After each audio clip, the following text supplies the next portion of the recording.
नमस्कार, मेरा नाम डिम्पल है। मैं यूनिवर्सिटी ऑफ बर्मिंघम में पोस्ट डॉक्टरल फेलो हूँ और मैं एस्ट्रोनॉमी में रिसर्च करती हूँ। अभी मैं एनसीआरए और आईयूकॉम में विजिट करने आई हूँ। मैं आज आपको लाइफ साइकिल ऑफ स्टार के बारे में बताऊँगी। स्टार जैसे कि हमारा सन है, हमारा क्लोजेस्ट स्टार, उसके बारे में, उसका लाइफ साइकिल कैसे रहता है। तो बिग बैंग के बाद हाइड्रोजन के बहुत बड़े बड़े क्लाउड्स जो बने थे, ग्रेविटी की वजह से क्या होता है कि वो पार्टिकल्स जो हाइड्रोजन एटम्स हैं वो पास आना शुरू होते हैं। उसकी वजह से न्यूक्लियर रिएक्शन स्टार्ट होता है, जिसकी वजह से सेंटर में एक हीलियम रिएक्शन होगी, जिसकी वजह से न्यूक्लियर रिएक्शंस की वजह से हमारा रेडिएशंस आता है। वो रेडिएशन हम लोग देखते हैं धूप की तरह या बाकी वेवलेंथ्स में वो एमिट करता है, तो वो हमारा सन है।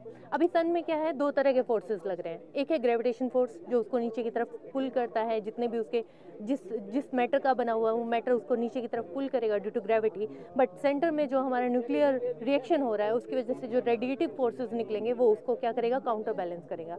That's why sun survives. लेकिन इसके बाद हाइड्रोजन के बाद हीलियम बनेगा। हीलियम जब वो एक टेम्परेचर अटेन कर लेगा, हीलियम के बाद हमें ऑक्सीजन मिलेगा, कार्बन मिलेगा, कार्बन ऑक्सीजन देन मैग्नीशियम।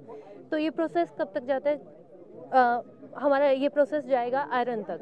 तो आयरन के बाद क्या होता है, आयरन के बाद नेक्स्ट एलिमेंट बनना पॉसिबल नहीं है, that has the highest nuclear energy. तो उसके बाद हमारा इंटरनल प्रोसेस जो था, जो रेडिएटिव प्रोसेसेस वाला था, वो प्रोसेस हमारा ख़त्म हो गया है। तो उसके बाद जो एक्सटर्नल फोर्सेस लग रहे थे, gravitation forces, that are there. Gravitation forces की वजह से क्या होगा, that will pull all the matter to the centre.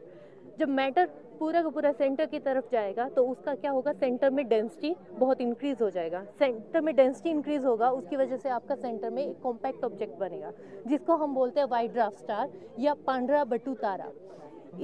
ये वाइट ड्वार्फ स्टार बनने के बाद बाकी जो मटेरियल बचा वो जब उसके बाउंस बैक करेगा तो हमारा नेबुला का फॉर्मेशन होता है। तो ये नेबुला फिर से क्या होगा, ये नेबुला एक बार आपका क्रिएट हुआ, वो फिर से क्या होगा, स्टार फॉर्मेशन उसमें शुरू होगा।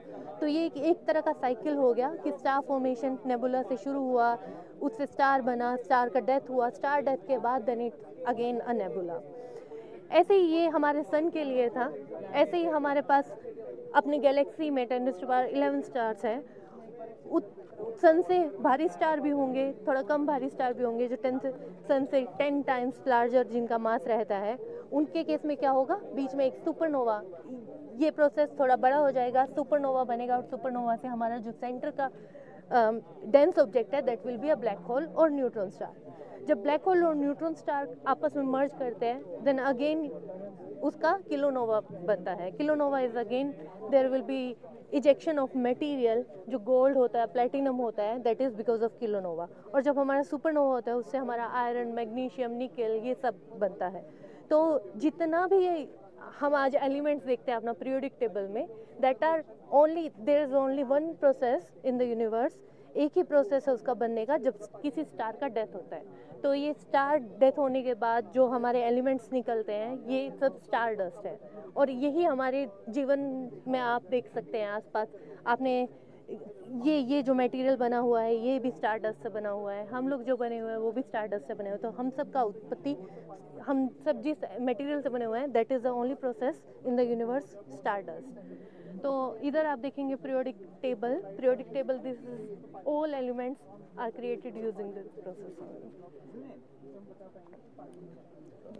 Thank you.